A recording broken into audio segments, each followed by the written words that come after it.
The Seoul skyline stretches out below like 1,000 lights refusing to die. Kang Min-jae sits alone in his penthouse, watching the city pulse with life that he can no longer feel.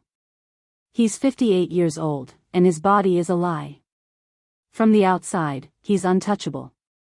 The Crimson Dragon clan leader. The man who built an empire on blood and fear. For 35 years, his name alone made hardened criminals bow. Rivals disappeared. Territory expanded. Money flowed like a river with no end. But right now, sitting in this cold luxury, watching the city he controlled slip away from him, he's just a dying man. Hey besties, before we dive into this story, tell us where in the world you're watching from and what time it is right now. Someone near you might be watching too. And don't forget to subscribe to support and appreciate the work we do on this channel. The cancer started 6 months ago. A pain he ignored. A doctor's visit he delayed. By the time he finally went, it was stage 4. Liver cancer. The doctors used words like aggressive and terminal. One of them was brave enough to say it outright. 5 to 6 months, Mr. Kang. Maybe less. That was 3 months ago. Min-jae picks up his coffee cup. His hand shakes so badly that the liquid sloshes against the rim. He sets it down without drinking. Coffee used to taste like power. Now it tastes like everything he's lost. His phone buzzes. Another message from his lieutenant, Choi Sang-ho. The third one today. They're getting impatient, the rivals, the enemies, the ones waiting for him to fall. Word is spreading through Seoul's underworld like poison. The Crimson Dragon is dying. The empire is about to shatter. And he has no one to leave it to. The bedroom door opens. Lee Ji-won walks in, not bothering to knock. His wife of 28 years. They got married because it made business sense. Her family had connections, he had muscle. Love was never part of the contract. Right now, she looks at him the way she looks at a broken investment. You need to eat, she says, setting down a tray of food he won't touch. I'm not hungry. You never are anymore. She sits at the edge of the bed, keeping her distance. Everything about her is controlled. Her clothes expensive but cold. Her face beautiful but empty. The board is asking questions about the succession. There it is. The thing they've been dancing around for months. What did you tell them? Min-jae asks. That you're handling it. She adjusts her diamond bracelet, a gift he gave her 20 years ago when he thought gifts could buy loyalty. But we both know you're not handling anything. You're dying, and our daughters are getting nervous. Their daughters. Haewon, Soo-jin, and Mi-soo. Beautiful. Educated. Ruthless in the way that girls with money can be. But in the underworld, none of that matters. There's only one thing that counts, a son. The clan needs a male heir, Min-jae says quietly. That's the law. The tradition. I'm aware. Ji-won stands up, walking to the mirror to check her reflection. Always more interested in how she looks than in how he feels. Which is why we have a problem. You have 3 daughters and no sons. And you're running out of time. The truth lands like a punch. Min-jae closes his eyes. He spent 35 years building the Crimson Dragon clan from nothing. When he took over from his father, there was nothing but debt and enemies. He killed the people who needed killing. He made alliances with the people worth keeping. He protected his territory the way a wolf protects its pack. Slowly, carefully, ruthlessly, he built something that mattered. And now it's all going to disappear. Without a male heir, the clan will fracture the moment he dies. His daughters will fight each other. His wife will protect her assets. And the Obsidian Syndicate, the Soul Tigers, every rival who's been waiting for this moment. They'll tear everything apart. 35 years of blood. Gone in weeks.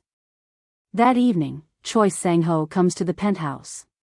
He's 52, with scars across his knuckles and a face that's seen too many fights. He's been with Min Jae for 25 years, loyal in a world where loyalty is a luxury nobody can afford. We need to talk, Sang-ho says. He doesn't sit. This is serious. The Obsidian Syndicate made a move today. Small territory on the west side. They're testing us. Seeing how weak we really are. Min Jae already knows this. He's been watching the same news. And the Soul Tigers?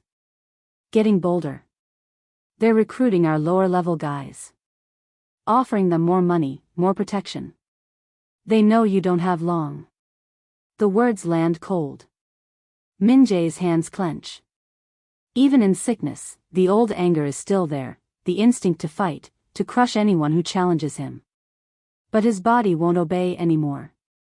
That's what cancer does. It takes your power and leaves you helpless. We need an heir, Sang-ho continues.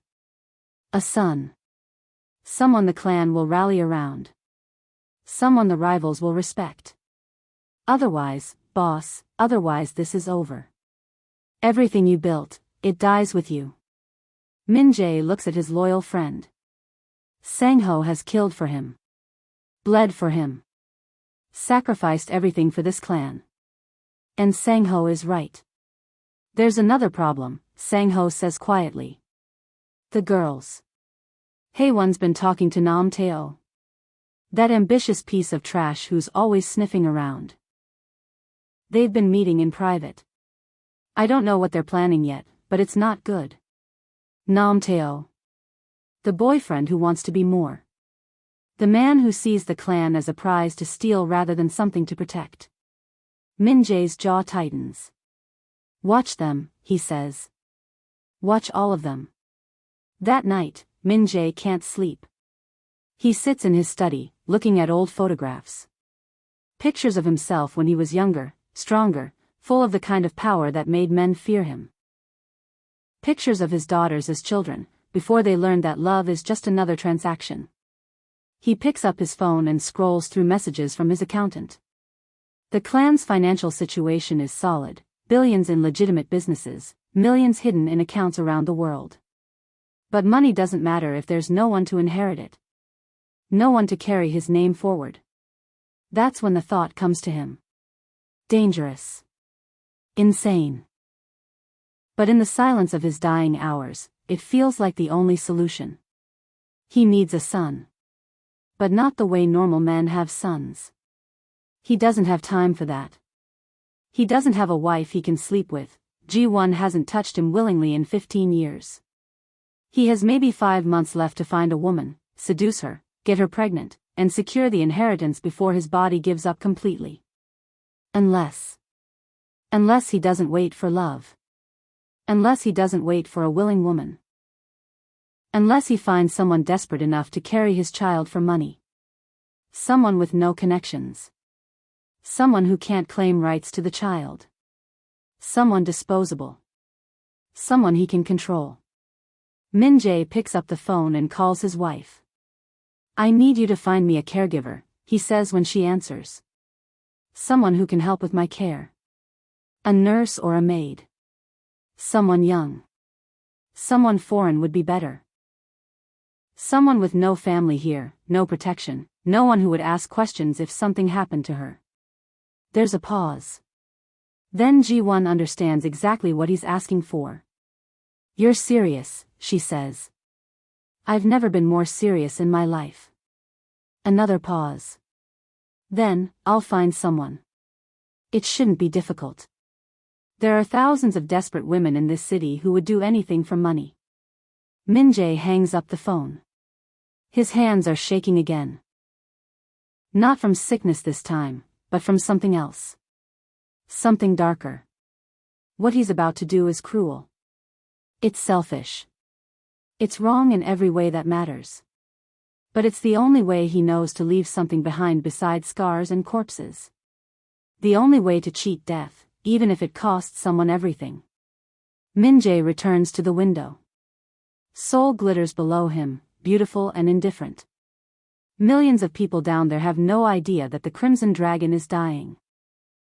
No idea that in the next few weeks, a decision made in this penthouse will change multiple lives forever. His phone buzzes again. Sang-ho. Another warning about the rivals. Another message about time running out. But Min-jae isn't thinking about the Obsidian Syndicate or the Soul Tigers anymore. He's thinking about a woman he hasn't met yet. A woman who doesn't know that her life is about to shatter. A woman who will either be his salvation or his greatest mistake. And somewhere in Lagos, Nigeria, she's living a life she has no idea will soon collide with monsters she can't even imagine. Did you see what Min-jae just did? He doesn't even know this woman yet, and he's already decided to use her. He's already decided that desperation makes it okay to reshape someone's entire future without their consent. He's already told himself that his legacy matters more than her freedom. That's the power of this man. That's what the underworld does to people. It turns them into versions of themselves they don't even recognize anymore. But here's what Min-jae doesn't know. He doesn't know that the woman he's about to bring into his fortress, she's not the helpless girl he thinks she is. She's not someone who'll just accept what's being done to her.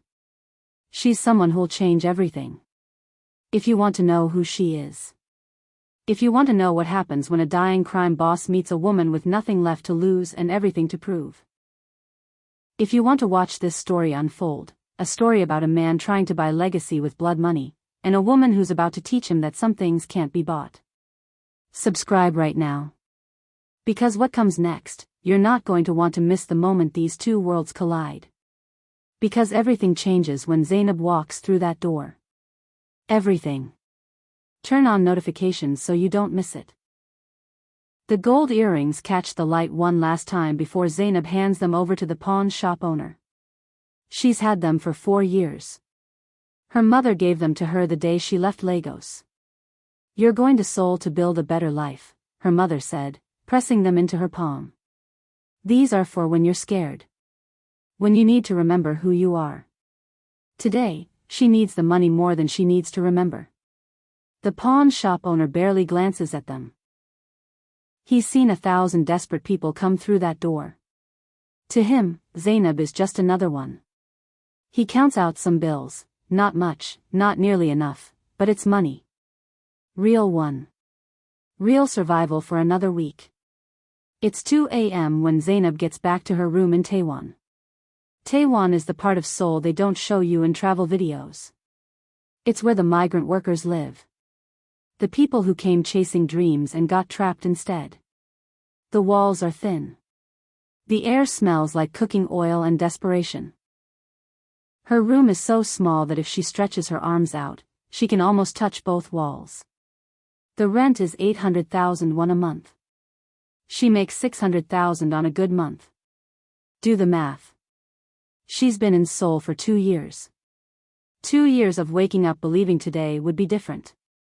2 years of watching other people build lives while she got buried deeper in debt. 2 years of pretending everything was going according to plan. It's not. The story of how she got here is the story of how desperate people make impossible choices.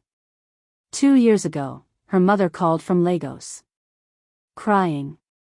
Scared. Her words came fast, found a lump. Doctor says cancer. Need surgery. Don't have money. Zainab remembers exactly where she was when she heard it.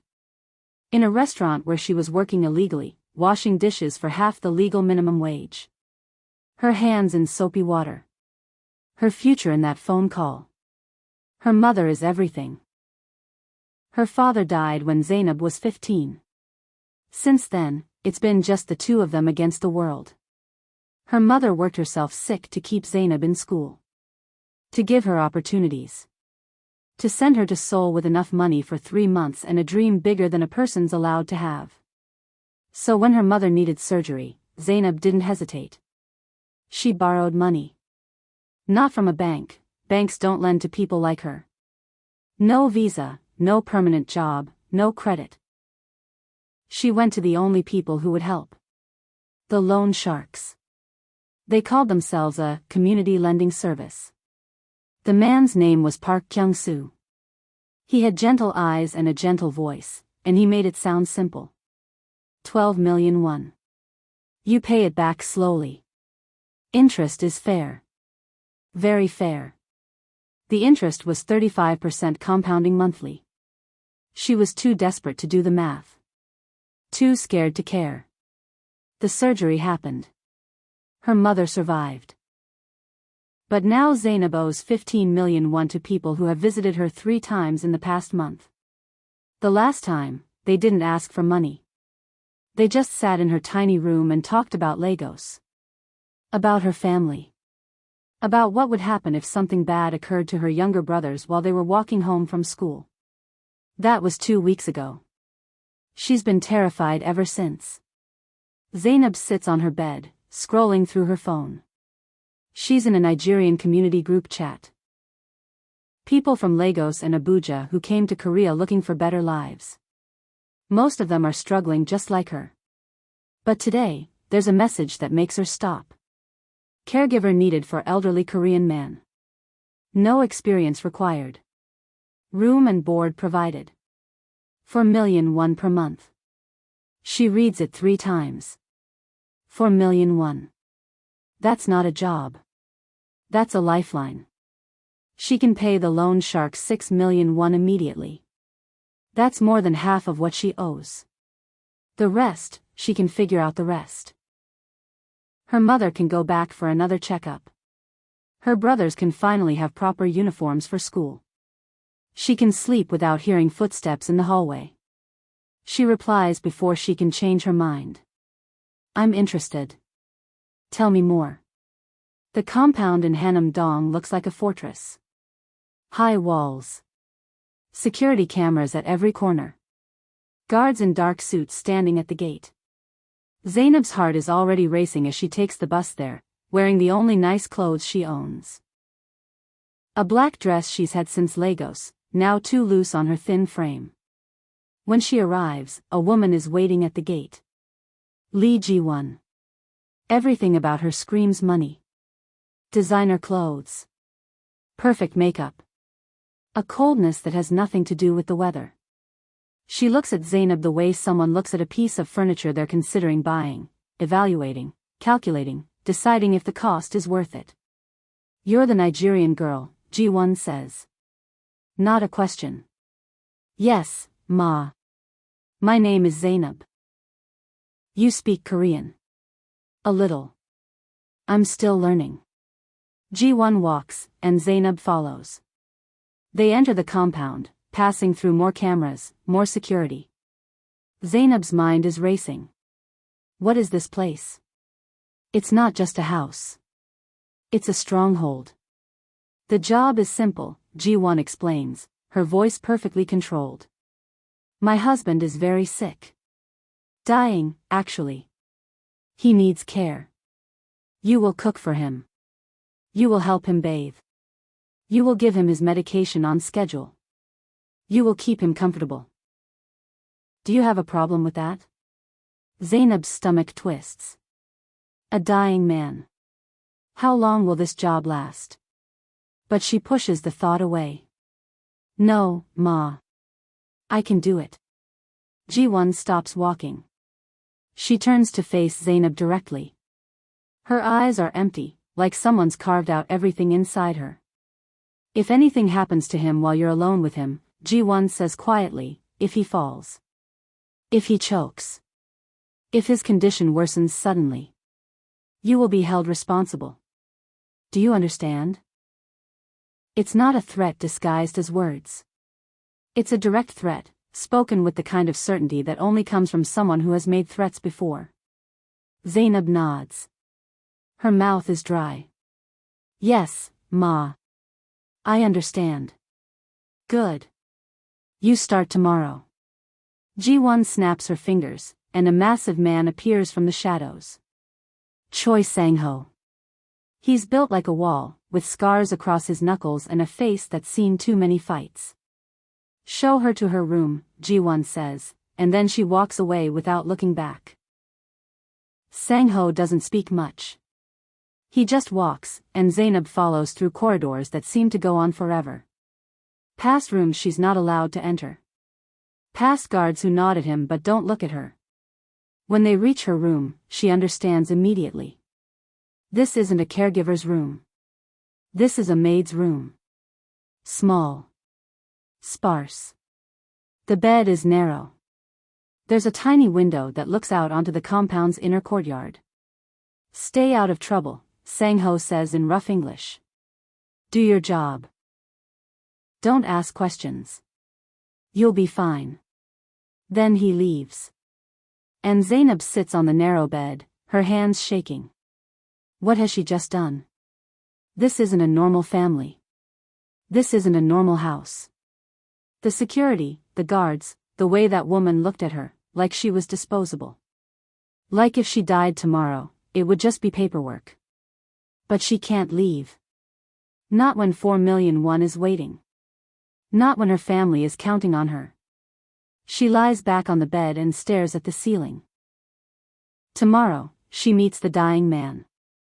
Tomorrow, everything changes. Do you see what just happened? Zainab made a choice. She's desperate, she's scared, she's been alone in a foreign country watching her dreams die. And then someone offers her a lifeline. She grabbed it without even knowing what she was grabbing. That woman, Lee Ji-won, she knew exactly what she was looking for. She wasn't hiring a caregiver. She was hiring someone vulnerable. Someone with no protection. Someone the world wouldn't miss if something went wrong. And Zainab walked right into it because survival doesn't give you time to be careful. But here's what neither of them knows. Tomorrow, when Zainab walks into that dying man's room, everything is going to shift. Min-jae is expecting a servant. He's expecting someone he can control. Someone whose desperation makes her easy to manipulate. He's not expecting to meet someone who will crack his entire world open. He's not expecting Zainab. If you want to know what happens when these two broken people meet for the first time. If you want to watch as a dying crime boss realizes that the woman he brought in to use her, she's about to become the only person who sees him as human. If you want to see the moment that changes everything. You need to subscribe right now so you don't miss it. Because what happens next, it's not what anyone expected. It never is. Turn on your notifications. Share this with someone who needs to feel this story. Because everyone here is desperate. Everyone here is breaking. And sometimes, when two broken people meet in a dark place, that's when the real story begins. Subscribe. Right now. Don't wait. Zainab stands outside the bedroom door, her heart hammering in her chest. It's 7 a.m. She's supposed to bring him breakfast. Her hands are still shaking from last night's sleep, if you could call the 3 hours she managed to stay still, sleep. She pushes the door open slowly. The bedroom is massive. High ceilings. Expensive furniture that somehow feels empty. And by the window, silhouetted against the morning light, is Kang Min-jae. He's smaller than she expected. Maybe that's what cancer does. It shrinks you. Not just your body, but something inside you too. The sunlight cuts across his face, showing every line, every hollow. His skin is pale, almost gray. His hands rest on his lap, trembling slightly. There's a well-groomed beard on his chin, a carefully maintained mustache. Someone took care with his appearance, but the care couldn't hide the sickness. You could see he was handsome once. In the shape of his jaw. In the set of his shoulders. In the way he sits, even broken, there's something commanding about him. But right now, he looks like a man made of glass. Good morning, sir, Zainab says softly in Korean, bowing the way she learned last night from an online video, her voice barely above a whisper. He turns to look at her slowly. His eyes move first, sharp, intelligent, alert. Nothing like the rest of his broken body. Those eyes see everything. Who are you? His voice is rough, barely above a whisper. My name is Zainab, sir. I'm here to help you. He studies her for a long moment. Her dark skin. Her braided hair. The nervousness she's trying to hide but can't. The fact that she's clearly terrified. Nigerian, he asks. Yes, sir. He turns back to the window. There's a long silence. Zainab isn't sure what to do. Should she put the breakfast down? Should she leave? Should she say something? Then Min Jae speaks again, his voice carrying a darkness that makes her blood run cold. Are you here to kill me? Zainab freezes. What? A dry laugh rattles from his chest. It sounds like something breaking inside him. Relax. If you were an assassin, you'd be better at hiding your fear. He waves his hand weakly. Just a joke. Dark humor. You'll need it in this house. Trust me. But she can see it in his eyes, he's not entirely joking. The first week is a disaster. Zainab burns his breakfast twice because she doesn't know how he likes his rice porridge. The first time, it's too hot. The second time, it's too thick. Any normal employer would have fired her immediately.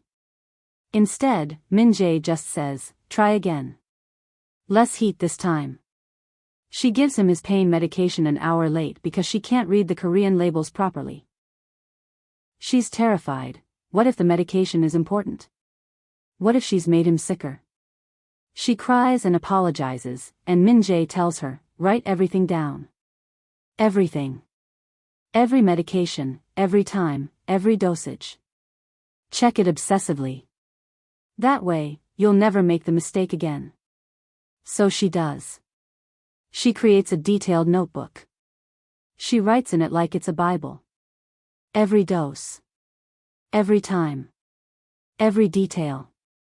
She checks it so many times that the pages start to wear thin. When she tries to help him walk to the bathroom and they both nearly fall because she doesn't know how to support his weight properly, Min Jae actually laughs. At least if we both die, my wife can't blame just you. It's the first time she sees him smile. By the second week, something shifts. She learns how to cook his meals the way he likes them. She learns how to help him stand without losing his balance. She learns to read his pain levels in his face, in the way he breathes, in the small sounds he makes. She learns how to make him comfortable in a body that's betraying him. And slowly, their conversations grow longer. At first, it's small things. The weather is nice today, sir. Thank you, Zainab. But then one evening, while she's feeding him dinner, he starts talking about the Crimson Dragon clan. How he built it from nothing. How he fought his way up from a son with nothing but debt and enemies. How he killed the people who needed killing. How he protected his territory like it was his own heartbeat. Zainab listens. Not because she has to. But because she's genuinely interested. This man has lived an incredible life. Even if much of it was soaked in blood, it's still incredible. That's when she starts telling him about Lagos. About her mother. Her father who died when she was 15. Her brothers. The way it all fell on her, always on her. About why she came to Korea. About the loan sharks. About the debt that feels like chains wrapped around her chest, getting tighter every day. Min Jae listens the way she's listening to him. Not like an employer listening to an employee. Like a human listening to another human. One evening, after she's finished feeding him dinner, he says something that makes her stop moving. You're strong, he says. Stronger than any of them. Them, sir, she asks. He gestures vaguely toward the rest of the house. My family. They've never struggled. Never fought for anything real. They just wait for me to die so they can fight over the scraps. But you're different. You fought for everything. And you're still standing. Zainab doesn't know what to say to that. That night, Min Jae lies awake in his bed, unable to sleep. His body aches. The cancer is eating him from the inside. But his mind is clear.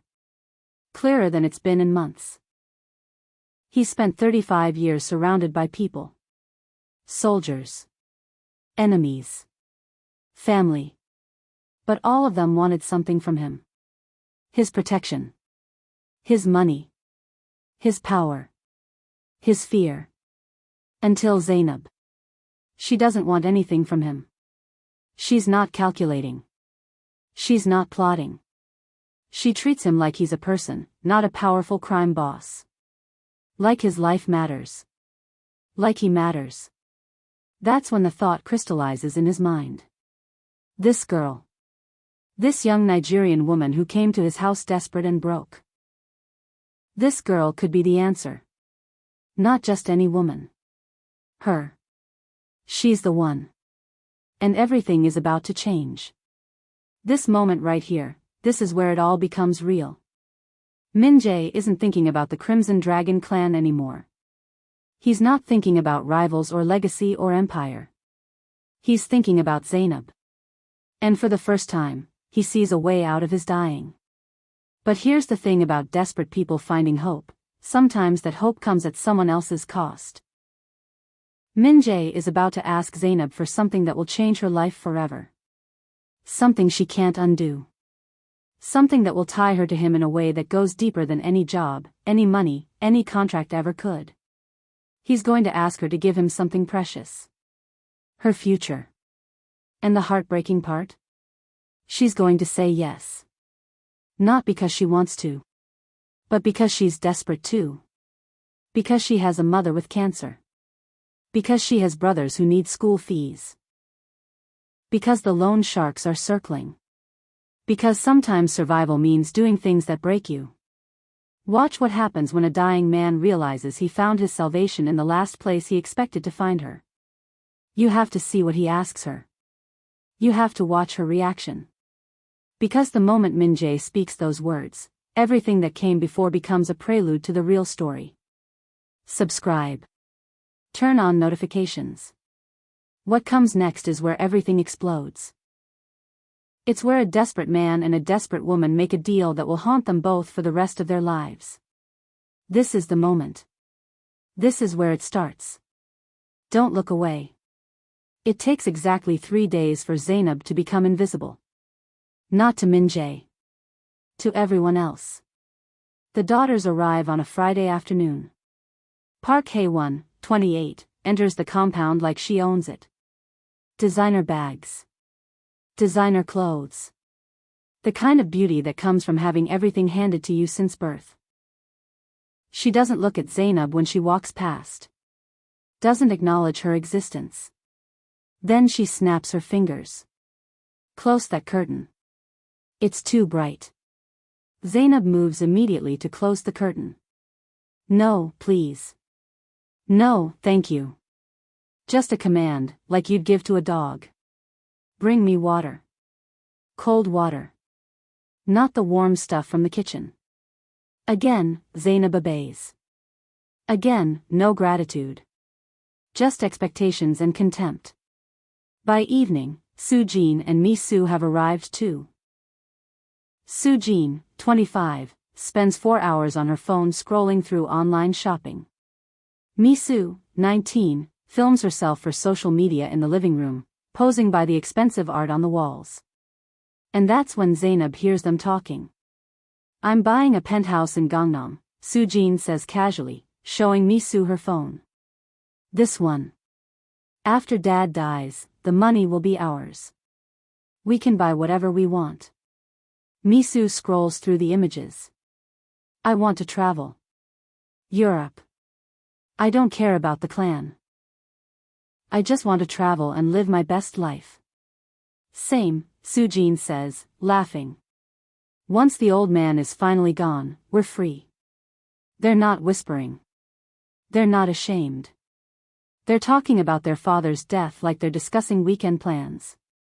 The real darkness comes that night. Zainab is walking through the hallway carrying laundry when she hears voices. 2 of them. One is Hae-won. The other is a man, Nam Tae-oh, Hae-won's boyfriend. He visits often. Always whispering. Always plotting. Zainab stops. She shouldn't listen. But the fear in his voice makes her freeze. When is your father finally going to die? Nam Tae-oh hisses. We've been planning this for 2 years. 2 years of waiting. My patience is running out. Soon, Haewon replies coldly. The warmth she shows in public is completely gone. The doctor said 6 months maximum. Once he's gone, we move. The clan will be ours. And your mother? Your sisters? They'll fall in line or they won't. Either way, we'll control everything. The territory, the businesses, the soldiers. Everything. Zainab presses herself against the wall, holding her breath. Praying they won't turn the corner. Praying they won't see her. They don't. But she hears every word. When they finally leave, Zainab's hands are shaking. Lee Ji-won barely acknowledges Zainab's existence. She walks past her like she's furniture. Like she's a shadow. The only time she speaks to Zainab is to give cold instructions or criticize something she's done wrong. The kitchen is too dirty. Clean it again. My husband's breakfast was cold. Do better. Don't touch the art. You'll leave fingerprints. And the household staff, the other maids, the cooks, the gardeners, they follow Lee Ji-won's lead. If the woman of the house treats Zainab like she's nothing, then she's nothing. There's a subtle cruelty in how they ignore her. In how they hoard the good food for themselves. In how they make her do the worst jobs. By the end of the second week, Zainab's hands are cracked and bleeding. She's cleaning more than caring for Min-jae. She's running errands more than helping him. She's becoming exhausted in a way that sleep can't fix. And no one cares. But Min-jae notices. One evening, after Zainab has spent the entire day running after Haewon, cleaning up after Misu's mess, listening to Soo-jin complain about everything, he calls her into his room. Sit, he says, patting the chair beside his bed. She sits, exhausted, her body aching in places she didn't know could ache. Min-jae looks at her hands. He sees the cracks. The bleeding. The calluses that weren't there 2 weeks ago. They're cruel to you, he says quietly. It's not a question. Zainab doesn't deny it. What's the point? It's okay, sir. I need this job. It's not okay. His jaw tightens. His eyes become fierce despite his weakness. You're the only person in this house who treats me like a human being. Everyone else is just waiting for the funeral. Tears prick Zainab's eyes. She blinks them back, but Min-jae sees them anyway. He reaches out slowly. His hand is trembling, but his grip is firm when he takes her hand. When he covers it with his own. I'm going to protect you, Zainab. No matter what happens. I promise you. She wants to believe him. She really does. But how can a dying man protect anyone? How can someone who can barely stand protect her from a family that's already plotting his death? How can he protect her when he can't even protect himself? That same night, Choi Sang-ho comes to Min-jae's room. His expression is grave. The family is asking about your will, he says. Haewon specifically. She wants to know what's in it. How it's divided. When it'll be executed. Min-jae's hands clench into fists. What did you tell her? Nothing. But she's getting bold. And she's not the only one asking. The Obsidian Syndicate made another move today. They're getting bolder. The Soul Tigers are recruiting our soldiers. Everyone can smell the blood in the water, boss. Min-jae nods slowly. Time is running out. Not just for him, for all of them. There's something else, Sang-ho says quietly. Nam-teo. I've been having him watched. He's dangerous. More dangerous than we thought. He's not just after the clan. He's after the girl. What? Min-jae's voice is suddenly sharp. He's noticed her. The way you notice her. He's asked questions about who she is. Where she's from. How long she's staying. Min-jae's jaw tightens. His protective instinct flares into something darker. Something more violent. Make sure nothing happens to her, he says coldly. Make sure no one gets close to her. If anyone, so much as looks at her the wrong way, I want to know. Already done, boss, Sang-ho nods. But you need to be careful. Your feelings for that girl are showing. And in this world, anything you care about becomes a weapon. After Sang-ho leaves, Min-jae sits alone, his hands trembling. He promised to protect Zainab. But his own family is circling. His enemies are closing in. His time is running out. And his feelings for her. They're becoming dangerous. Not for him. For her. Because in the underworld, love is the deadliest weapon of all. And everyone can see he's fallen. Do you see what's happening? Min-jae made a promise to protect Zainab. But he's not thinking about the consequences. He's not thinking about the fact that his protection might be the thing that destroys her. His family is planning his death. Nam Teo is looking at her like she's a prize to steal. Rivals are circling. And Min-jae. A dying man who can barely stand, he just declared that this girl matters more to him than anything else. In the criminal underworld, that's the same as painting a target on her back.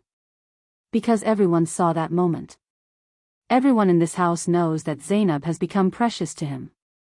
And precious things get taken. Precious things get used. Precious things get destroyed. Min-jae doesn't realize it yet. But his protection can't save her. Not from his family. Not from the rivals. Not from Nam Teo.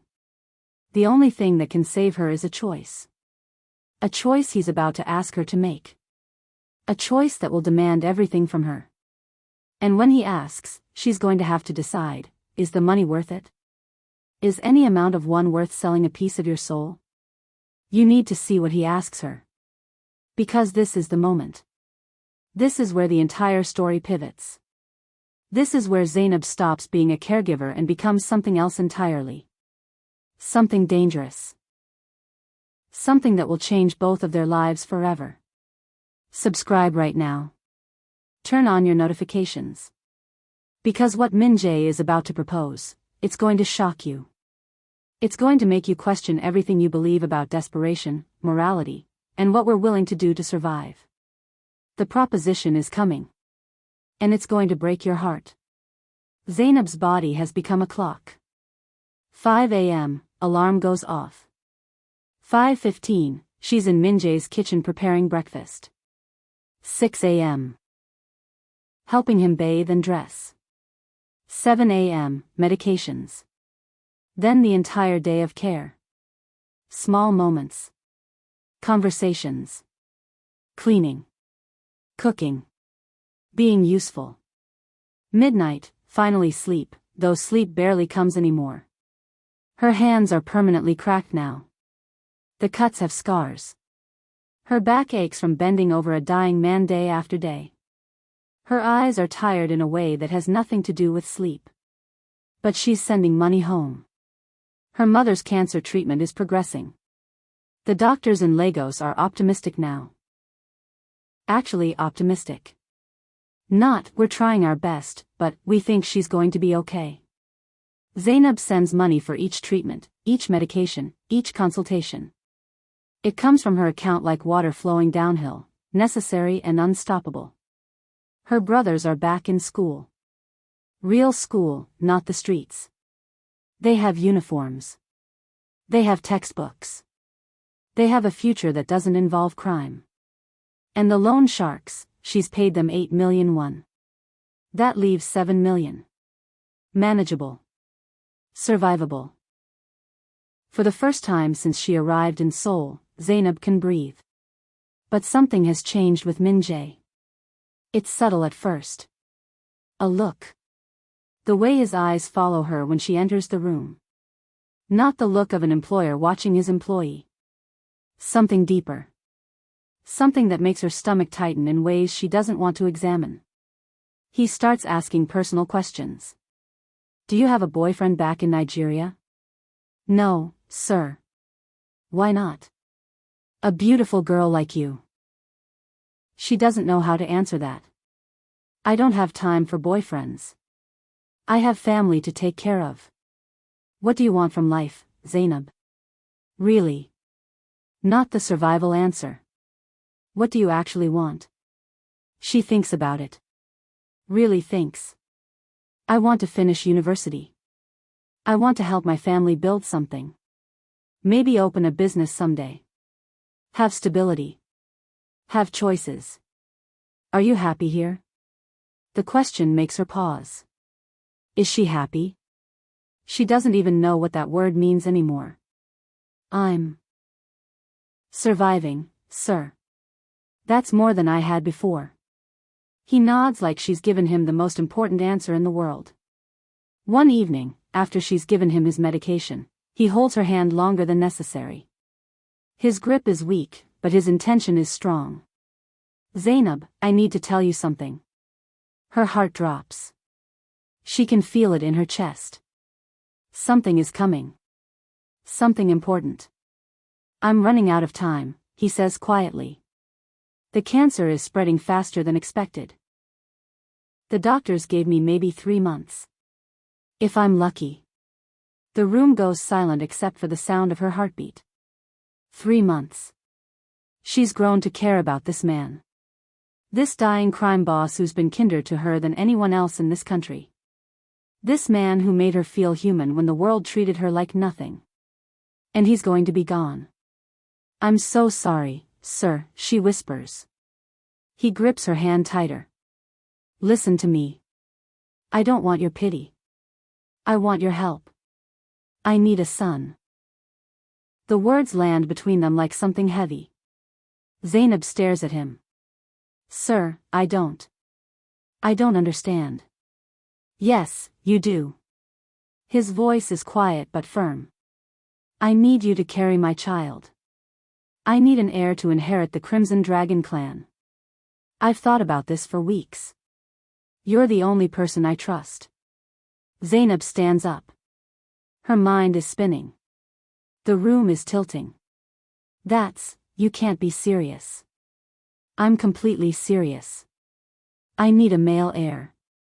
Someone to carry my blood, my name, my legacy. Without one, everything I built dies with me. And you're the only person in this world who I believe would do this for the right reasons. The right reasons? She's pacing now. Sir, there are no right reasons for this. This is insane. This is illegal. This is immoral, he finishes. Yes. I know. I'm not asking you to love me, Zainab. I'm not even asking you to stay. I'm asking you to give me one thing before I die. One chance at legacy. One chance to leave something behind that isn't built on blood and fear. She looks at him. Really looks at him. This dying man in his expensive bed. This man who built an empire on violence. This man who's now asking her to reshape her entire future. It's insane. It's completely insane. But then she thinks about her mother. Her mother in that hospital bed. The pain in her face during treatments. The fear that it might not work. The money, always the money, standing between healing and dying. Her brother's studying by candlelight because electricity costs money. Wearing uniforms that are too small because new uniforms cost money. Walking to school instead of taking the bus because the bus fare adds up. The loan sharks. Their faces. Their voices. The way they talked about visiting Lagos. The way they promised violence so casually it sounded like the weather. How much, she asks. Min Jae meets her eyes. 10 million won immediately. Enough to clear your debts.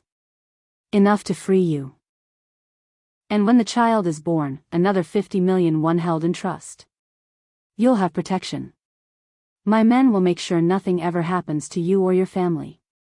60 million won. That's not money. That's freedom. That's her mother retiring. That's her brothers going to university. That's an apartment. That's a life that doesn't involve running or hiding or begging. That's everything. Everything in writing, Min Jae continues. A legal contract. Witnessed by my lawyer. So no one can claim you stole from me. So no one can say you trapped me. Everything documented and ironclad. She stands there, unable to move. Unable to think. Caught between the life she's living and the life this offer could give her. I need to think, she whispers. Min Jae leans back in his bed, suddenly looking even more exhausted. Take your time. But not too much time. I don't have much left. Zainab paces her tiny room all night. She goes through every argument. Every reason to say no. It's wrong. It's immoral. It's using her body. It's binding her to a man and a life she barely knows. But then she remembers, what's worse than what she's already done to survive?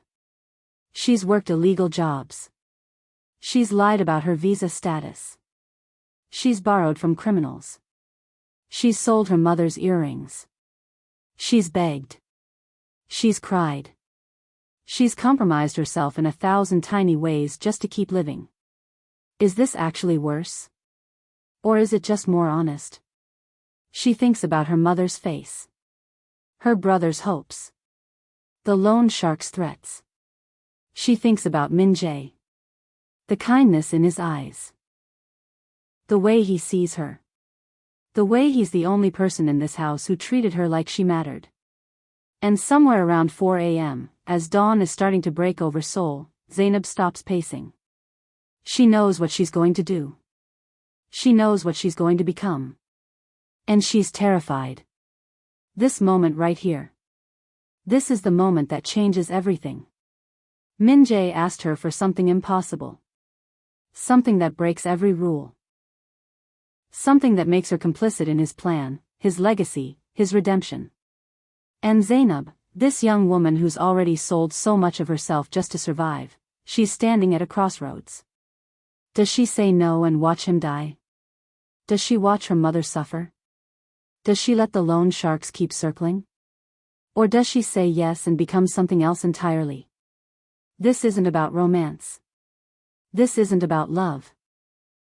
This is about a woman so desperate she's willing to sacrifice her own future for her family's survival. This is about a man so afraid of being forgotten that he's willing to use someone he cares about to cheat death. This is about two broken people making a deal that neither of them fully understands. And here's what kills me, you can understand why she says yes. You can understand why he asks. You can feel the desperation on both sides. There are no heroes in this moment. There are only two people trapped by circumstances they didn't create, making choices they never wanted to make. She gives him her answer. And that answer is going to set off a chain reaction that destroys everyone around them. His family will rage. His enemies will circle closer. His loyal soldiers will question everything. And Zainab, she'll become the most dangerous woman in Seoul. Because she's not just a caregiver anymore. She's a walking secret. A ticking bomb. The mother of his heir. You need to see what happens when she says yes. You need to watch as this proposal transforms from an impossible request into reality. Because once that contract is signed, there's no going back. Everything changes. Subscribe right now. Turn on your notifications. Because what's coming next, it's going to be chaos. It's going to be dangerous. And it's going to be absolutely impossible to look away from. The moment she says yes is the moment this whole world catches fire. Morning comes gray and cold. Zainab hasn't slept. She's spent the entire night pacing, crying, praying, doing all the things desperate people do when they're about to step into an abyss. But by 6 a.m., when the sun starts creeping over Seoul, she knows what she has to say. She finds Min Jae in the dining room at breakfast. He's barely eating, just pushing food around his plate with a trembling hand. When he sees her, something in his expression shifts. He already knows. He can read it in her face. She walks to his table and meets his eyes. Yes, she says simply. Yes, I'll do it. For a moment, he doesn't move. Like he's afraid this is a dream. Like if he moves, she'll disappear. Then his face transforms. It's not just a smile. It's a complete transformation. For the first time since she's known him, Zainab sees Kang Min-jae as he must have been before the cancer, before the sickness carved him down to nothing. There are tears in his eyes, real tears, not from pain, but from hope. "Thank you," he says, his voice breaking. "Zainab, you have no idea what this means to me." He reaches for her hand, and she lets him hold it. His grip is weak, but his gratitude is overwhelming. She can feel the weight of 35 years of fear lifting off him in that moment. The fear of being forgotten. The fear of dying with no legacy. The fear of his empire disappearing into smoke. And she's just offered him a way out. But Zainab isn't naive. She's not some desperate girl who'll sign anything. "I have one condition," she says, her voice steady despite the terror beneath it. "Everything in writing. A legal contract. I won't be accused of stealing money or trapping you. I won't be accused of anything. Everything documented. Everything ironclad." Min-jae nods immediately. "Done. My lawyer will draw it up today. Park Hoon-soo. He's been with me for 30 years. He'll understand. He'll keep it confidential." "And after?" she asks. "After the baby is born, after everything is over. What happens to me? What protection do I have?" "You'll have more protection than anyone on this earth," Min-jae says quietly. "My lawyer will set up a trust. The money will be transferred to your account. My soldiers will be assigned to protect you and your family. If anyone tries to harm you, they answer to me. And when I'm gone, they answer to the agreement." It sounds impossible. It sounds like fantasy. But looking into Min-jae's eyes, she can see he means every word. 3 days later, Zainab sits in Min-jae's study with a lawyer named Park Hoon-soo. He's 60, stone-faced, the kind of man who's seen worse things than this. He barely blinks when reviewing the contract. He's probably witnessed contracts for murders and bribes and things Zainab can't even imagine.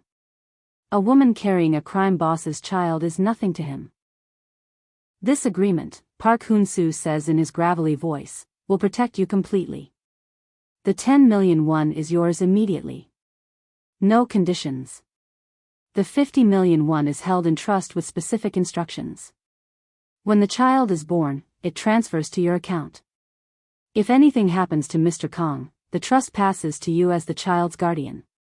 He slides the paper across the desk. "Sign here." Zainab picks up the pen. Her hand is shaking. She writes her name, Zainab Adeyemi. Park Hoon-soo witnesses it. Min-jae signs. The lawyer signs. 3 signatures that bind all of them to this insane agreement. Afterward, there's silence. "Congratulations," Park Hoon-soo says without emotion. "You just became the mother of the Crimson Dragon heir." That night, Min-jae comes to her room. It's the first and only time. The affair is nothing like the romance novels she read as a teenager. There's no passion. No tenderness. Min-jae's body is barely functional.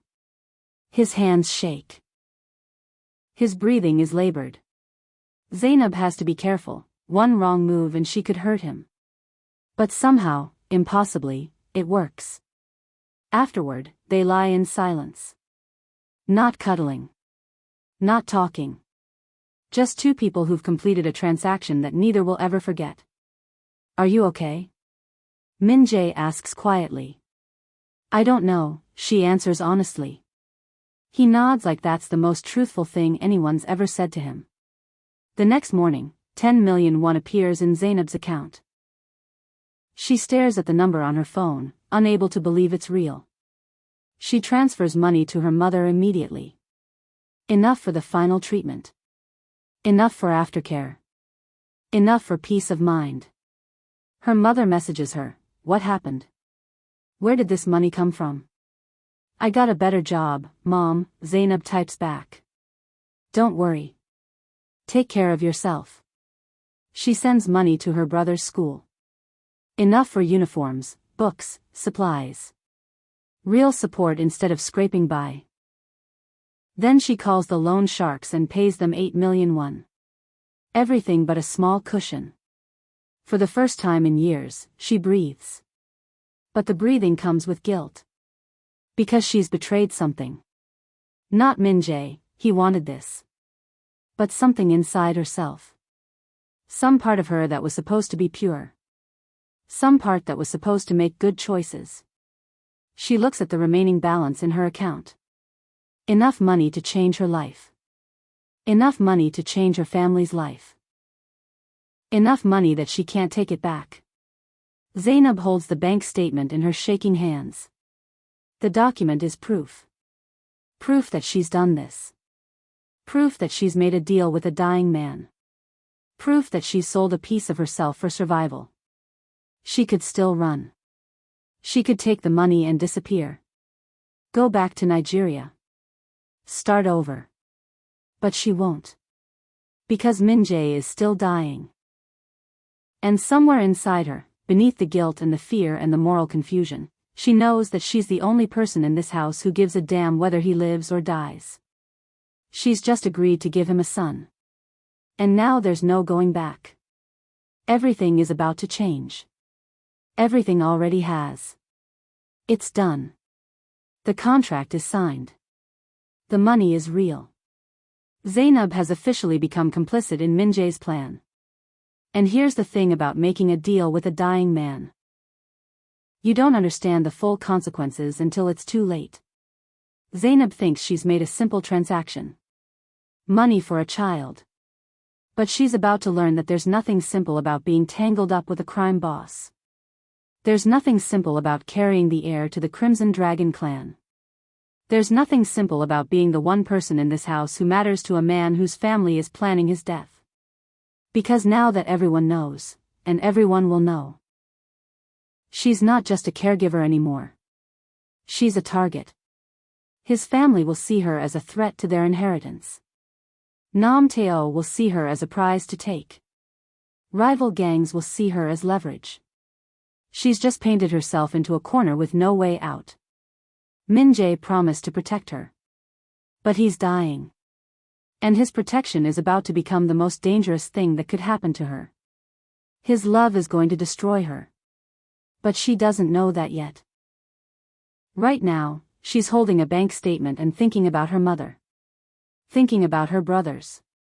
Thinking about the fact that she's finally done something that might actually change their lives. Watch what happens when the family finds out.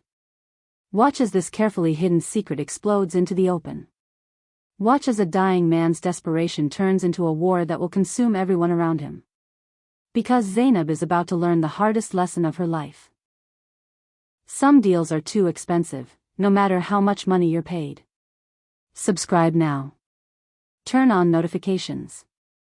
Because the moment her pregnancy is confirmed, the moment they all realize what's happened, this story is going to explode into something you can't even imagine. The family is going to rage. The clan is going to fracture. And Zainab's life is going to become a nightmare.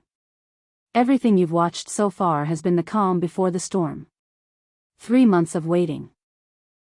3 months of Zainab's body changing in ways she can't hide. The nausea hits at 5 a.m. every morning without fail. She's in the kitchen preparing Min-jae's breakfast, and her stomach turns so violently she has to run to the sink. She vomits until there's nothing left, not just food, but bile, desperation, fear. The exhaustion is different from the physical tiredness. It's deeper. It sinks into her bones. Some mornings, she wakes up and thinks she hasn't slept at all, even though she's been unconscious for 8 hours. Her body is working overtime. Growing something inside her that will change everything. Dizziness comes without warning. One moment she's standing. The next, the room is tilting and she's grabbing onto whatever is closest. Min-jae has noticed. He watches her with eyes that see everything, and she knows he's waiting. waiting for her to confirm what his body has already told him. The smells are the worst part. Certain things that never bothered her before now make her stomach rebel. Cooking oil. Coffee. The smell of Min-jae's medicine. Even the fragrance Lee Ji-won wears causes waves of nausea that make her lightheaded. She can't hide it much longer. So one afternoon, Zainab takes a bus to a pharmacy in Taewon. Far from the compound. Far from anyone who knows her. She buys a pregnancy test with cash, paying with money from her own account. Money that used to come from cleaning houses and handing out flyers, now coming from a contract signed in Min-jae's study. Back in her tiny room, she sits on the toilet and waits. 2 pink lines appear. Positive. She stares at that test for 10 minutes. Maybe 15. Time feels strange. Her hands are shaking so badly she can barely hold the plastic stick. 2 pink lines. That's all it takes. 2 tiny lines and her entire life becomes real in a way that contracts and money never could. She's pregnant. She's carrying the heir to the Crimson Dragon clan. She tells him first. He's sitting by his window, looking out at the garden. The same window. The same view. This man has been dying in that spot for months. When she walks in, he already knows. He takes one look at her face and understands. You're pregnant, he says. It's not a question. Yes, sir. His reaction is everything. Tears stream down his face, not from pain, but from pure, overwhelming joy. He reaches for her hand and grips it so tightly she thinks her bones might break. I knew it, he whispers. I knew it would be a boy. This is fate, Zainab. This is fate telling me I'm going to have a son. I'm going to have a legacy. We don't know if it's a boy yet, sir, she says gently. It could be a girl. But Min-jae shakes his head. His certainty is absolute. It's a boy. I know it. I can feel it. My son. My heir. Finally. He cries for the first time since she's known him. Not from sickness. From hope. Min-jae calls a family meeting that evening. Zainab isn't supposed to be there. She's told to stay in her room, to stay out of sight. But the walls of this compound are thin, and sound travels. She can hear everything. Min-jae's voice comes first. Calm. Controlled. Certain. I have an heir, he announces. A son is coming. He will be born in 6 months. There's a moment of silence. Like the entire family is processing words that don't make sense. Then chaos erupts. Lee Ji-won's voice cuts like a blade. That's impossible. You're dying. You can barely. And yet, here we are, Min-jae interrupts, his voice suddenly strong in a way Zainab hasn't heard in months. Hae-won shrieks. You got the Nigerian maid pregnant? You've lost your mind. You've completely lost your mind. Soo-jin's voice rises. This is insane. How dare you bring shame to this family? Nam Teo speaks, and his voice carries a danger that makes Zainab's blood run cold. You can't seriously expect the clan to accept some random African woman's child as heir. The soldiers won't accept it. The business partners won't accept it. You're insane. Misu screams something incomprehensible. And then Min-jae roars. It's not a shout. It's a roar, the sound of a man summoning every last bit of strength, every last bit of power. It silences them all instantly. That girl has more honor than all of you combined. His voice echoes through the compound. She cared for me when you were counting my money. She treated me like a human being when you were planning my funeral. And now she's carrying my son, the heir to everything I built. Father, this is ridiculous, Hae-won tries. You are all disgraceful. Min-jae's voice is a weapon now. Sharp and final. If anything happens to that girl. If anyone in this family touches her, harms her, threatens her in any way, I will cut you out of my will completely. Every single one of you. You'll get nothing. Nothing. Do you understand me? Silence. Do you understand me? He roars again. Yes, Lee Ji-won's voice comes, cold as ice. We understand. The family meeting ends. Zainab presses her hand to her stomach, tears streaming down her face. What have they just done? They've announced it. Made it public. Made it real in a way that can't be taken back. And they've made her a target. She can feel the family's hatred radiating from the other rooms. Haewon's rage. Sujin's disgust. Nam Taeo's dangerous calculation. Even Lee Ji-won's cold, calculating smile, that smile that promises retribution. She's just become the woman who's stealing their inheritance. She's just become the woman carrying the child that will cut them out of everything. That night, Choi Sang-ho comes to her room.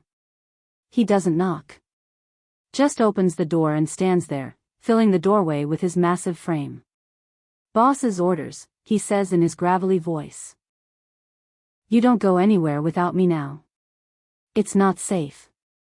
Zainab nods. She already knew it. She already felt the danger shifting, solidifying, becoming real. How bad is it? She asks. Choi doesn't answer. But the look in his eyes is answer enough. Very bad. The secret is out. And now Zainab is trapped. She came to this compound as a desperate woman looking for a way to save her family. She signed a contract. She made a deal. She agreed to carry a dying man's child. And she thought. Maybe, just maybe, she could do this quietly. Discreetly. Without destroying anyone. But Min-jae just announced it to the world. And now everyone knows. The clan knows. The family knows. Nam Taeo knows.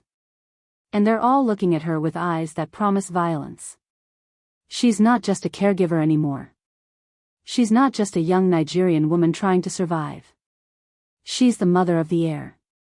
She's the woman who's going to give Min-jae what his own wife, his own daughters, could never give him. She's the woman who's going to steal everything from them. And families don't forgive that. Crime families especially don't forgive that. Min-jae promised to protect her. He's already starting to. Choi Sang-ho is watching her now. Guards are being positioned. Security is tightening. She's becoming a prisoner, a protected prisoner, but a prisoner nonetheless. But here's what Zainab is about to learn. Protection from a dying crime boss is like living in a fortress made of glass. It looks strong. It feels safe. But when the real violence comes, when the real threats emerge, it's going to shatter. And there's nowhere left to run. Watch what happens next. Watch as the threats escalate. Watch as the family's rage transforms into plots. Watch as Zainab realizes that the money she was paid, the protection she was promised, it's all about to become worthless. Because carrying the heir to the Crimson Dragon doesn't make you safe. It makes you a weapon. And weapons get used. You need to see how far a desperate family will go to protect their inheritance. You need to watch as the danger closes in. You need to witness the moment Zainab understands that she's made a deal that will cost her everything. Subscribe right now. Turn on notifications. Because what's coming, the attempts on her life, the psychological warfare, the realization that Min-jae's protection is crumbling, it's going to be chaos. The family is going to hunt her. And she's going to have to run. The war is about to begin. The weeks that follow are suffocating. Not in the way people talk about when they use the word lightly. But real suffocation. The kind where you can't breathe. Where every breath takes conscious effort. Where the air around you feels thick and poisoned. Zainab finds a note on her bed one morning. Leave while you still can. Just that.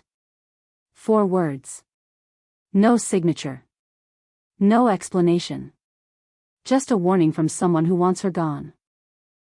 Her toothbrush is replaced with a used one, someone else's toothbrush with someone else's saliva still on the bristles. A message. A violation. We can get to anything you touch. Her clothes are torn. Not all of them. Just the ones she wears most. Small cuts. Strategic damage.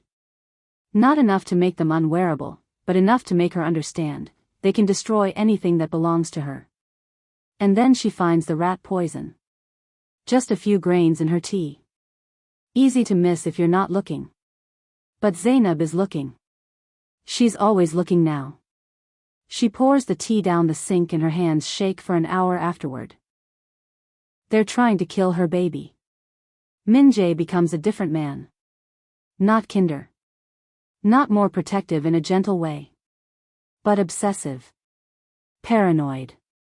The cancer is eating him alive, but his mind is sharper than ever, sharp with fear, sharp with the knowledge that he's running out of time.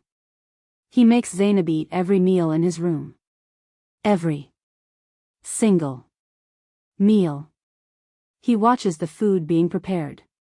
He watches it being brought in. He watches her eat it. If she leaves even a bite, he knows something is wrong. Eat, he commands when she tries to leave food untouched. Eat everything. The baby needs it. His eyes don't leave her face as she eats. Choi Sang-ho comes to her room at night, checking for cameras. For listening devices. For weapons. He moves through her tiny space like he's looking for ghosts. Because that's what the threats feel like now, invisible, everywhere, impossible to see but impossible to ignore. They're plotting, Min-jae tells her one night, his voice grim. His hand grips hers so tightly it hurts. I can feel it. They're just waiting for the right moment. And when it comes, they're going to try to take you. And the baby. What do we do? Zainab whispers. We survive, he says. We get you out before they can hurt you. But there's a problem bigger than the family. Word spreads through Seoul's underworld like poison. The Crimson Dragon leader has an heir. A child. A baby that will inherit an empire. And every gang, every criminal organization, every rival sees an opportunity. The Obsidian Syndicate sends a message through intermediaries. The girl needs to disappear. The Seoul Tigers start asking questions about who she is, where she lives, her daily routine. They're calculating. Planning. Waiting. Even the international Yakuza connections, people Min-jae has done business with for decades, they're sniffing around. They see an heir. They see leverage. They see a way to destabilize the Crimson Dragon from the inside. Zainab isn't just a target of her husband's family anymore. She's a target of every criminal organization in Korea. She's the most hunted pregnant woman in Seoul. 4 months into the pregnancy, Zainab walks in the garden. Choi Sang-ho is 10 steps behind her, always watching. She's learned not to speak to him, not to acknowledge his presence. It's easier that way. It makes her feel less like a prisoner. That's when she hears the voices. Haewon and Nam Tae-oh. Near the koi pond. Talking in harsh whispers that they think no one can hear. Can't wait any longer, Nam Tae-oh hisses. She's showing now. In a few more months, the baby will be born and we'll lose everything. Everything. An accident, Haewon says coldly. A fall. Something simple. There are ways to handle this without it looking suspicious. Ways to make a pregnant woman lose a baby and have it look like nature. Your father will know. My father is dying. Haewon's voice is ice. In a month, maybe 2, he'll be gone. We just need to make sure that baby doesn't make it to term. That's all. One miscarriage and the whole problem disappears. Zainab must make a sound, a gasp, a breath, something, because Choi Sang-ho immediately moves. He steps in front of her, his hand going to his waistband where she knows he keeps a gun. Haewon and Nam Tae-oh spin around, and for a moment, all 4 of them just stare at each other. Then Nam Tae-oh smiles. It's the coldest thing Zainab has ever seen. You should be more careful, Zainab, he says, his voice dripping with false concern. Pregnant women are so fragile. Anything could happen. Choi takes a step forward. His voice is quiet, which makes it somehow more terrifying. Try it. See what happens. The tension is suffocating. Zainab can't breathe. Her hand goes to her stomach instinctively, protecting the life inside her. Finally, Haewon grabs Nam Taeo's arm. Let's go. They leave. But the message is clear, they will kill her baby if they get the chance. That night, Min-jae makes a decision. You're leaving tomorrow night, he tells her. His voice is final. Zainab's heart races. Where? Choi will drive you to a private airstrip outside Seoul. My jet is waiting. It will take you to London. I have people there. They'll keep you safe until the baby is born. Until you're safe. And after? Her voice breaks. She already knows the answer, but she needs to hear him say it. Min-jae's eyes fill with tears. After, you'll have more money than you can spend in a lifetime. Your family will be taken care of. Money transferred. Security assigned. My son will grow up safe. Away from all of this. Will I ever see you again? The silence stretches between them. Long, painful. Final. No, he whispers. They hold hands that night. Not in a romantic way. Just two people holding on to something real while everything around them is falling apart. Two people knowing that goodbye is coming and there's nothing either of them can do to stop it. His hand trembles. Hers shakes. But they don't let go. This is it. This is the moment everything falls apart. Zainab heard them planning to kill her baby. Not to hurt her. To kill the child inside her. To make it look like an accident. To erase the heir before he's even born. And she understands now, Min-jae's protection, as fierce as it is, isn't enough. He's dying. And when he's gone, there's nothing stopping them. Nothing stopping Haewon and Nam Tae-oh from hunting her down. Nothing stopping the rival gangs from taking her. Nothing stopping the violence that's closing in from every direction. So Min-jae made the hardest decision a dying man can make, he's letting her go. Tomorrow night, Zainab is leaving Seoul. She's leaving Min-jae. She's leaving the only person who ever cared about her in this country. And she's running to London with nothing but money and a promise to keep their son safe. But here's what Min-jae doesn't know. Here's what Zainab doesn't realize yet. Running to London isn't safe. Running anywhere isn't safe. Because when you're carrying the heir to a Crimson Dragon empire, you don't get to escape. The violence doesn't stop just because you crossed an ocean. It follows you. The family will hunt her. The rival gangs will hunt her. And Min-jae, the man she's grown to care about, the man who promised to protect her, he'll be dying alone in Seoul, unable to do anything but watch her disappear. Watch what happens during that escape. Watch as Zainab tries to flee. Watch as the violence she thought she could outrun catches up to her. Watch as she discovers that some deals with dying men come at costs that no amount of money can cover. Because tomorrow night isn't salvation. It's the beginning of a war. You need to see the escape. You need to witness what happens when a pregnant woman carrying a crime boss's heir tries to run from an entire underworld. You need to feel the chaos, the danger, the gunfire, the sacrifice. Because Choi Sang-ho is driving her. And he's made his own choice. A choice that will cost him everything. Subscribe now. Turn on notifications. Because what happens next, the car chase, the gunfire, the moments that will break your heart. It's going to be the most intense thing you've watched. Zainab and Min-jae have one last night together. One last goodbye. And then everything explodes. The escape is coming. And someone isn't going to make it. The day of the escape arrives like any other day. That's what makes it so terrifying. Zainab wakes at 5 a.m. like always. But this time, she knows it's the last time she'll wake up in this room.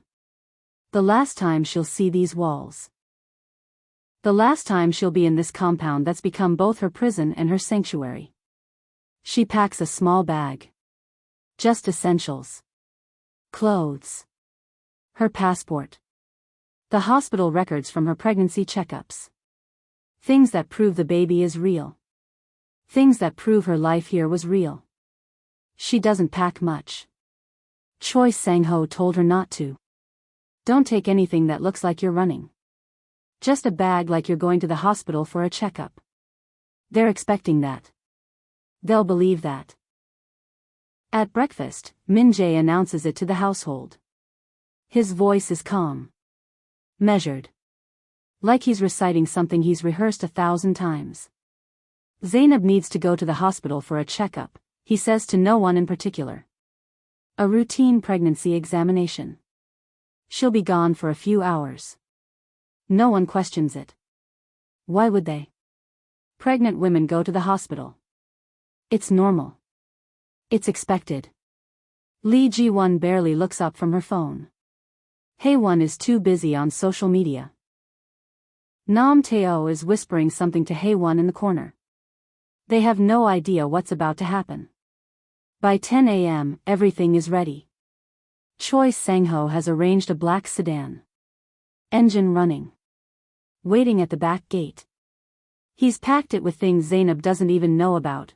Money, documents, a change of clothes, supplies for the journey. He's been planning this for weeks, just in case Min-jae needed to move fast. Now it's time. Min-jae waits for her in the hallway at 11 p.m. When the household is asleep. He's in his wheelchair, he shouldn't be out of bed, but he insisted. He absolutely insisted. He wanted to be there when she left. He wanted to say goodbye face to face. His face is gray. Grayer than ever. The effort of getting to the hallway has exhausted him. His breathing is labored. The cancer isn't waiting anymore. It's eating him alive faster than anyone expected. Go, he whispers. And don't look back. She bends down and kisses his forehead. His skin is cold. Like he's already half dead. Goodbye, Min-jae, she whispers. I'll tell him about you.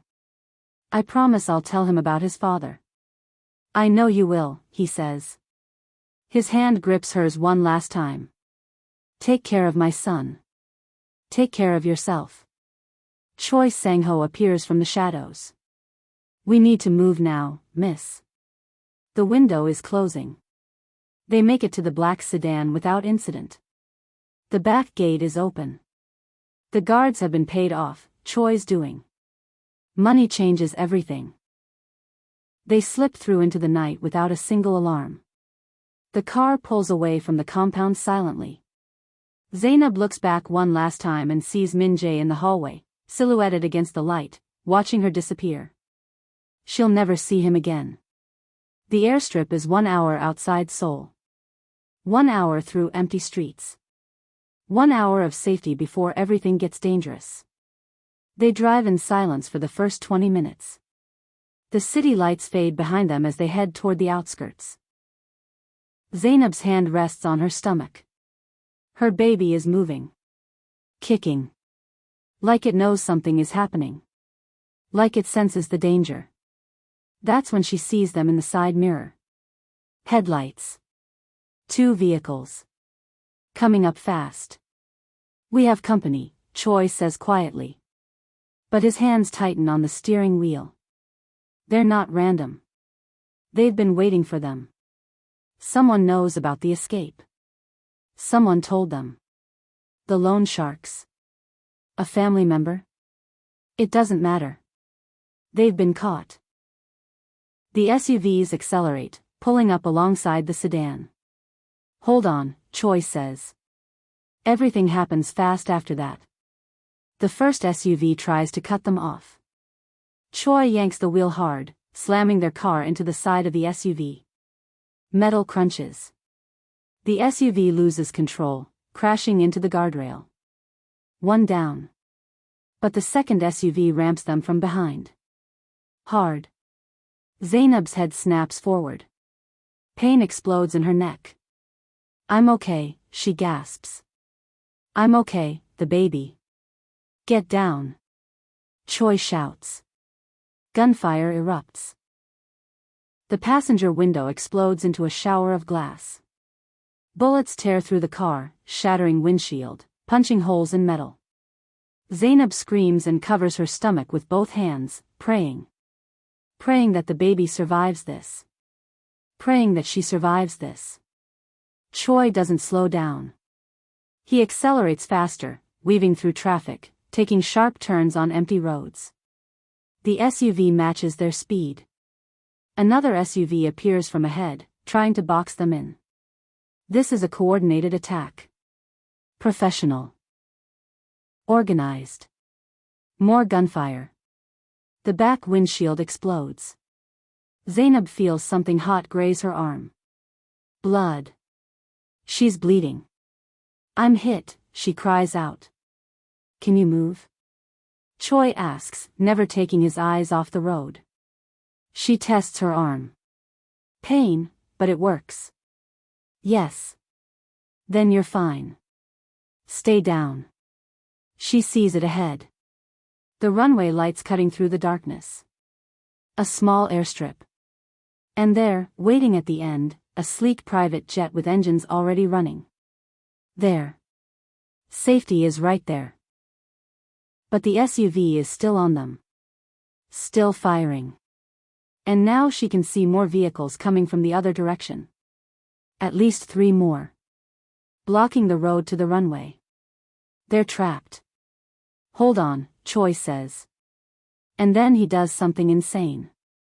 He yanks the wheel and drives off-road. Straight off the pavement, cutting across the grass directly toward the jet. The car bounces violently over the rough terrain. Zainab's head hits the ceiling. Her stomach lurches. But they're moving away from the road. Away from the blockade. The SUV follows, but it's heavier, slower on the uneven ground. Choi is better at this. He's been trained for this. He's done this before. They're getting closer to the jet. "When we stop, you run," Choi orders. "Don't look back. Don't wait for me. Don't wait for anything. Just get on that plane." "What about you?" "I'll handle them." They skid to a stop 20 meters from the jet. The stairs are down. A flight attendant stands at the top, waving frantically. Choi is out instantly, gun drawn, firing at the pursuing vehicles. Zainab scrambles out of the car, her legs shaking. She can barely stand. But she runs. Her feet pound across the tarmac. Behind her, gunfire erupts. Shouts. The sound of metal hitting metal. She doesn't look back. Doesn't dare look back. The jet stairs are right there. 10 meters. 5 meters. She reaches the stairs and starts climbing. The flight attendant, a Korean woman in her 30s, is screaming, "Run. Now. Get inside." That's when she hears Choi scream. She turns. Against every instinct telling her not to, she turns and looks down. Choi is on his knees. Blood spreading across his chest like a stain. But his gun is still up. Still firing. Still buying her time even as his body fails him. "Close the door," someone screams from inside the jet. "Go, go, go." Strong hands grab her from inside, pulling her through the doorway. She's screaming Choi's name. Screaming for them to help him. But the door is slamming shut. Locks are engaging.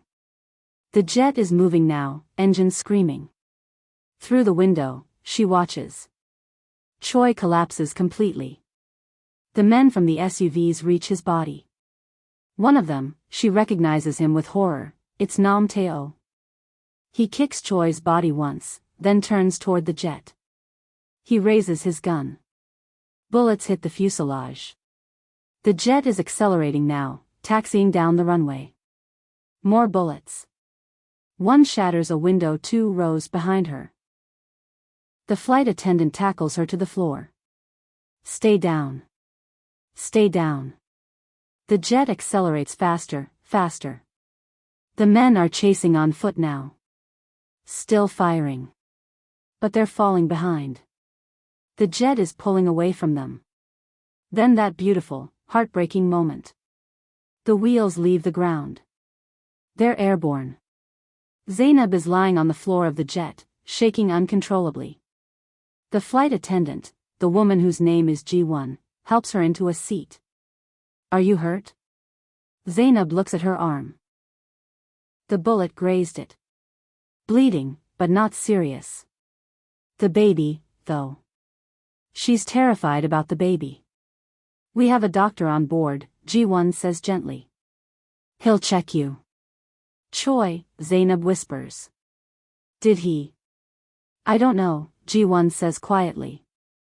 But he saved you. That's what matters now. The doctor examines her. Confirms the baby is fine. Her heart rate is elevated. She's in shock. But the baby is alive. The baby survived. As the jet climbs higher into the night sky, Zainab realizes something. She's free. She's escaped. But the cost was a man who barely knew her. A man who sacrificed his life to buy her time. A man who died on that tarmac while she flew away. Choi Sang-ho is dead because of her. Because of Min Jae's heir. Because she said yes to a dying man's impossible request. She made it. Zainab made it onto that jet. She's alive. Her baby is alive. She's escaping Seoul and everything she's suffered. But she left someone behind. Choi Sang-ho. The man who protected her, who drove her, who stood between her and death, he's gone. He collapsed on that tarmac bleeding out while she flew away. He made a choice. He chose her survival over his own. And Zainab will never forget that. As that jet climbs into the sky, she's not celebrating. She's not relieved. She's sitting in shock, understanding for the first time the real cost of Min Jae's legacy. The real cost of carrying his heir. The real cost of survival. People die for her now. Good people. Loyal people. People who deserve better. And she's flying toward a new life while their blood is still wet on the tarmac in Seoul. That's not a happy ending. That's not salvation. That's the beginning of a haunting that will follow her for the rest of her life. Min Jae is dying alone in Seoul, unable to protect her. Choi is dead on the airstrip. And Zainab, this young woman from Lagos who just wanted to help her family. She's heading to London with money, security, and a weight of guilt that no amount of one can ever ease. Watch what happens next. Watch as she arrives in London. Watch as she realizes that running didn't free her, it just changed the cage. Watch as she gives birth to the heir and understands what she's really brought into this world. Because this baby, Min Jae's son, he's going to grow up knowing about the man who died to protect him. He's going to grow up knowing about his father's sacrifices. He's going to grow up carrying the legacy of the Crimson Dragon whether he wants it or not. And Zainab will have to live with that knowledge every single day. Subscribe right now. Turn on notifications. Because the final chapters are going to show you what happens when a desperate woman tries to build a normal life while carrying the heir to a crime empire. You're going to see her strength. You're going to see her pain. You're going to watch her become the strongest, most broken woman you've ever encountered. The escape is over. But the real story, the story of what comes after, that's just beginning. And it's going to destroy you. 12 hours. That's how long it takes to fly from Seoul to London. 12 hours of Zainab sitting on a luxury jet, bleeding, traumatized, carrying a dead man's weight in her heart and a living child in her belly. 12 hours of staring out at clouds and thinking about Choi Sang-ho's final scream. The private terminal is different from the chaos of regular airports. Everything is quiet. Controlled. There are no crowds. No questions. Just people in expensive suits moving like everything is normal. A woman is waiting. She's in her 50s, dressed impeccably, with the kind of composure that comes from having seen worse things than most people can imagine. She introduces herself as attorney Kim Sun-hai, Min Jae's international lawyer. Ms. Adeyemi, she says, extending her hand. Welcome to London. How are you feeling? Zainab wants to laugh. How is she feeling? Like she just escaped a war zone. Like a good man died protecting her. Like she's carrying the heir to a crime empire into a foreign country. Like her entire life has become a lie. I'm alive, Zainab says instead. Attorney Kim nods like that's the only honest answer anyone could give. That's good. Mr. Min Jae wanted to make sure you were safe above all else. As they drive through London, Attorney Kim delivers the news. Mr. Min Jae passed away this morning. Korean time. Peacefully, according to his doctors. Zainab's hands clench in her lap. She knew it was coming. She's known for months that he was dying. But knowing something and hearing it confirmed are two completely different things. He's gone. The man who asked her to carry his child, who protected her, who made her feel human when the world treated her as nothing, he's dead. And she'll never see him again. She'll never get to tell him about the escape. Never get to say a proper goodbye. He left everything arranged, Attorney Kim continues, her voice gentle. He was very thorough. He knew he didn't have much time, so he prepared for every possibility. The legal details unfold like a plan Min Jae choreographed from his deathbed. 80% of his estate goes into a trust for Jinmin. Not just money, businesses, property, investments. A fortune that will be waiting for her son when he comes of age. The remaining 20% goes to his wife and daughters. But with conditions. They cannot contest the will, Attorney Kim explains. They cannot make any claim on the trust for your son. They cannot attempt to contact you or the child in any way. If they violate any of these terms, they lose everything they inherited. Will that stop them? Zainab asks. It will slow them down. Mr. Min Jae anticipated every move they might make and blocked it legally. But... Attorney Kim pauses. She's choosing her words carefully. But they're dangerous people. Legal barriers won't stop them forever. You need to be careful. The Victorian building in Kensington is something from a dream. Elegant. Spacious. High ceilings that make her feel small and safe at the same time. Large windows overlook a quiet street lined with trees. This is London's most expensive neighborhood. This is where people with old money and power live. And now it's hers. The rent is paid for 5 years. A bank account in her name has 50 million won, about £32,000, to start. More money is transferred monthly for living expenses. When the baby is born, the main trust will activate. And if something happens to Zainab, the entire trust passes to her son with guardianship assigned to people Min Jae personally selected. Even dead, he's protecting her. Attorney Kim hands her keys. Real keys. A home. A sanctuary. There's one more thing, Attorney Kim says. She gives Zainab a small device that looks like a car alarm remote. Press it once for help. Press it twice for emergency evacuation. Mr. Min Jae wanted to make sure if you ever felt unsafe, you could get out within minutes. 24-hour security. His people. Zainab holds the device in her shaking hand. Even in death, Min Jae is watching over her. Before leaving, Attorney Kim hands her an envelope sealed with red wax. Mr. Min Jae asked me to give this to you after the baby is born, she says. But given everything that's happened, I think you should have it now. Inside is a handwritten letter in Korean. And a photograph. The photograph shows Kang Min Jae in his 20s. Young. Handsome. Smiling. Full of life before the violence, before the sickness, before everything went wrong. On the back, in his handwriting, "For my son." So he knows his father was once young and hopeful, too. Zainab's hands shake as she unfolds the letter. She reads it 3 times. Her favorite part, the part that makes her cry, is this: "That's when I knew if I could have a son, and if that son could be raised by someone like you, maybe he'd have a chance to be better than me. To break the cycle. To choose a different path." He wasn't trying to trap her into servitude. He was trying to break a curse. He was trying to save his son from becoming a monster like him. And at the very end, "You were the best thing that ever happened to me." She presses the letter to her chest and cries for a man she barely knew but loved more than she thought possible. There's a postscript.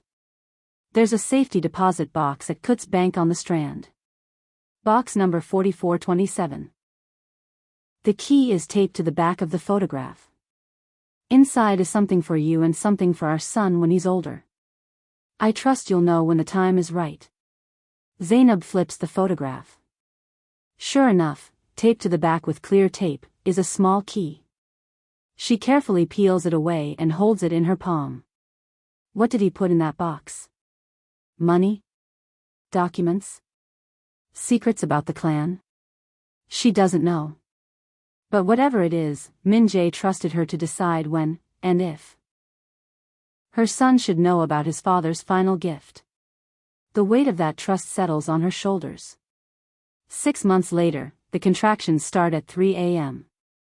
Zainab is alone in her apartment when the first wave hits. The pain is unlike anything she's ever experienced. It's like her body is trying to tear itself apart.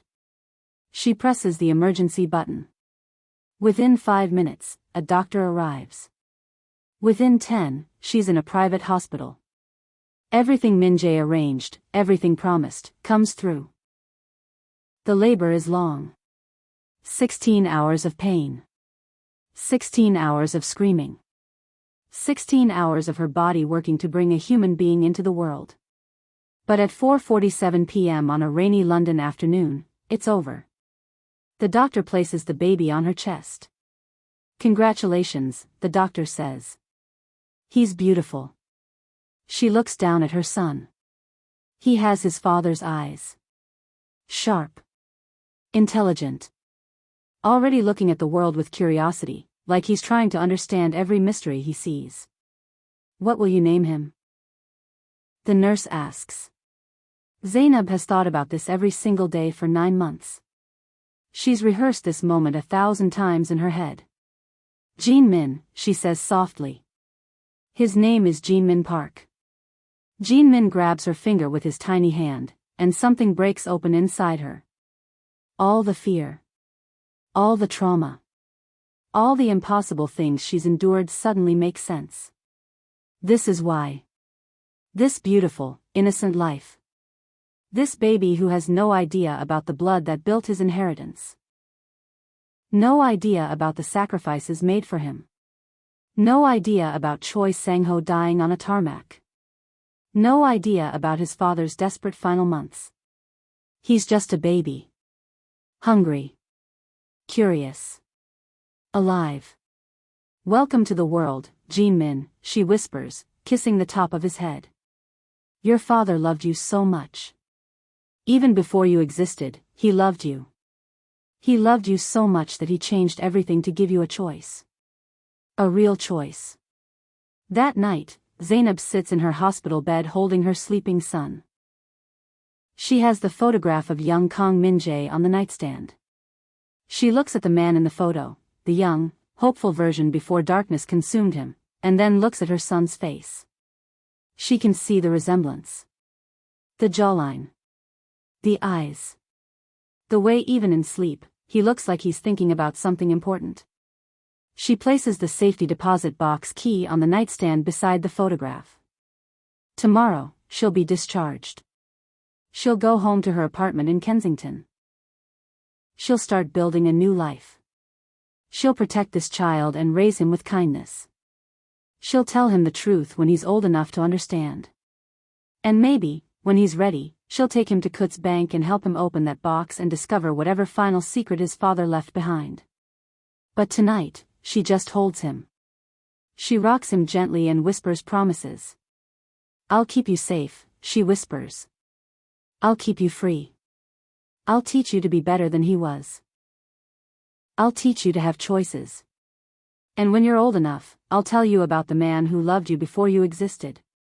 About the dying man who gave everything so you could have what he never had, freedom." Outside, London rain falls on the quiet streets. Inside, a mother holds her son. And in Seoul, in a grave nobody knows about, a man who was once powerful enough to command armies finds a peace in death that eluded him in life. She made it. Zainab made it to London. She gave birth to her son. She named him Jimin Park. She's holding him right now, and for the first time since she said yes to a dying man's impossible request, she's breathing. But this isn't the end. This is just the beginning of the real story. Because Zainab is now the mother of the heir to the Crimson Dragon clan. And that means everything in her life, every moment of peace, every quiet night, every time she feels safe, it comes with a price. The price of her freedom. The price of constant vigilance. The price of raising a child who will, one day, have to choose between the normal life his mother built for him and the empire his father built for him. Min Jae left a letter telling her to give Jimin a choice. To let him decide his own path. But what if Jimin doesn't want choices? What if, when he grows up, he wants to reclaim what's his? What if he wants to lead the Crimson Dragon and rebuild it? Zainab will have to support that choice, even if it destroys her. But more than that, there's the key. The safety deposit box. The thing Min Jae left as his final secret. What's inside that box? Is it money? Threats? Information about who killed Choi? Instructions for what to do with the clan? Zainab doesn't know. And she's about to discover that secrets, even dead men's secrets, have a way of surfacing. The family is still out there. Lee Ji-won. Hae-won. Nam Tae-oh. They've been legally blocked, but they're not going to accept this. They're not going to accept that a Nigerian woman and a half-African baby inherited everything they thought was theirs. They're going to hunt. They're going to scheme. They're going to try to take what Min Jae gave to his heir. And Zainab, this woman who just wanted to save her mother and help her brothers, she's going to have to become harder than she ever thought possible to protect her son. This is the moment everything changes. Not because of what happened in Seoul. Because of what comes next. Because of what happens when power, legacy, and a mother's love collide with the darkness of the underworld. Jimin is going to grow up knowing who his father was. Knowing what he inherited. Knowing that his mother sacrificed everything, her youth, her innocence, her normal life, to give him freedom and safety. And someday, he's going to have to choose what to do with that knowledge. If you want to know what happens when Jimin grows up. If you want to see the moment he discovers his true inheritance. If you want to watch as a boy born in the darkest circumstances tries to find his own path in a world that's determined to pull him toward violence and power. You need to follow this story. Because this isn't the end. This is only the beginning. The birth of Jimin is the birth of a new generation. A generation that might, just might, have the chance to break the cycle that destroyed his father. Subscribe. Turn on notifications.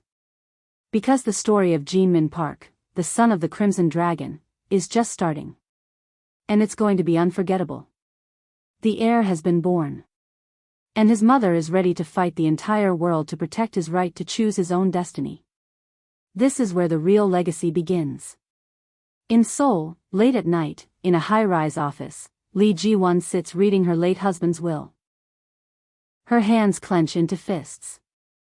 80% to a bastard child. 80%. Across the city, in a penthouse, Hae-won stares at her phone. A lawyer's email. The conditions are clear. No contact. No claims. No way to fight. At a restaurant, Nam Tae-oh drinks alone. He's lost everything. The clan will pass to a child born to a foreigner. A child that the soldiers won't accept. A child that rivals will hunt. He raises his glass and smiles. A war is coming, he whispers. And this time, the Crimson Dragon will fall. He doesn't know that in London, a mother is already preparing for war. That she's already planning. That Zainab Adeyemi, the woman he tried to kill, is about to become the most dangerous person in his world.